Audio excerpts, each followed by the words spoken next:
ప్రైజ్లో దేవుని నామమునకు మహిమ కలుగును గాక. మహాగరుడైన యేసయ్య నామం పేరిట మీ అందరికీ ప్రత్యేకమైన వందనాలు తెలియజేస్తూ ఉన్నా. ఈ ఉదయకాల సమయాన్ని దేవుని వాక్యంలోనికి వెళ్దాం. ప్రార్థన. కృపామయుడా నీకు స్తోత్రాలయ్యా, ఆశ్చర్యకరుడా నీకు వందనాలు. ఆశ్చర్యకరమైన కృపను బట్టి నీకు స్తోత్రములు చెల్లిస్తూ ఉన్నాం.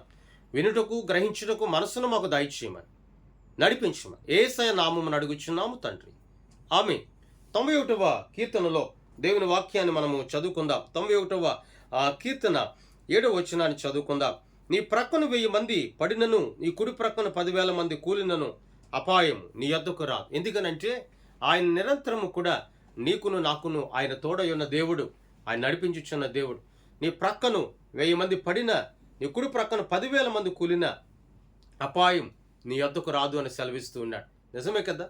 అన్ని సమయ సందర్భాల్లో నీవు నేను ఎక్కడ అడుగుపెట్టినా, ఏ స్థలంలో అడుగుపెట్టినా, అది వ్యాపారమైనా, అది కుటుంబమైనా, అది కాలేజ్ అయినా, లేకపోతే స్కూల్ అయినా, లేకపోతే నువ్వు అడుగు పెడుతున్నది అది సముద్ర ప్రాంతమైనా, అది ఏ ప్రాంతమైనప్పటికీ, ఏ పని అయినప్పటికీ ప్రతి చోట కూడా అపాయం ఏమీ కూడా రాకుండా, అపాయం ఏమీ కూడా కలుగకుండా ఆయన మనకు నిత్యము కూడా తోడై ఉన్నాడు.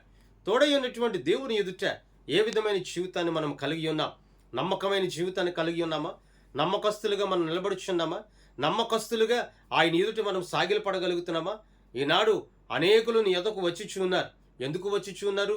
నీ యొద్ద ఉన్నటువంటి ధనం చూచి వారు వచ్చుచున్నారేమో, నీ యొద్దన్న పలుకుబడిని చూచి వచ్చుచున్నారేమో. అనేకులు నీతో మాట్లాడుతూ ఉన్నారు, అనేకులు నిన్ను పలకరిస్తూ ఉన్నారు. ఎందుకు పలకరిస్తూ ఉన్నారు? ఎందుకు నీతో మాట్లాడుతున్నారు?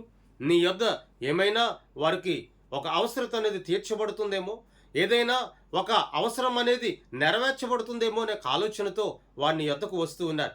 కానీ నా దేవుడు సెలవిచ్చుచున్న మాట, ఎందరు నీ యొద్దకు వచ్చినా రాకపోయినా, ఎందరు నిన్ను ప్రేమించినా ప్రేమించకపోయినా, ఎందరు నీకు తోడున్నా తోడు లేకపోయినా, ఎందరు సేదరించినా ఎందరు అసహించుకున్నా, నా దేవుడు మాత్రం ఎన్నడూ కూడా మనకు తోడై ఉండడం ఆయన మర్చిపోలేదు. ఆనాడు భక్తుల జీవితాల్లో కూడా అబ్రహాం గారి జీవితంలో చూస్తే నేను నీకు తోడై ఉన్నాను అని సెలవిచ్చాడు. మోషే జీవితంలో నేను నీకు తోడై ఉన్నాను అని సెలవిచ్చాడు. ఇలా భక్తుల జీవితాల్లో పలుమార్లు నేను నీకు తోడై ఉన్నాను. పౌలు గారి జీవితంలో కూడా నేను నీకు తోడై ఉన్నాను, భయపడవద్దు అన్నాడు. నిజమే కదా.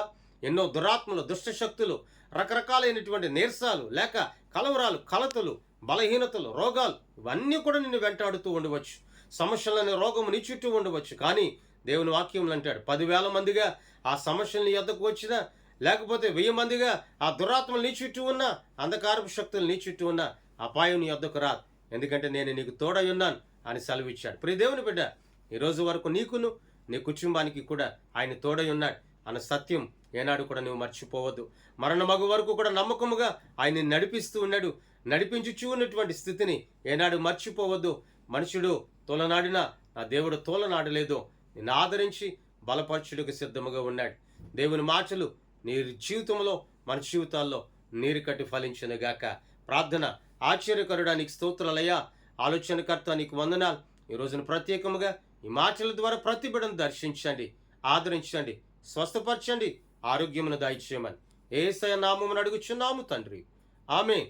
దేవుని సన్నిధి మీ అందరికీ సదాకాలము తోడై ఉండి నడిపించునుగాక. ఆమేన్. మీ అందరికీ వందనాలు తెలియజేస్తున్నాను.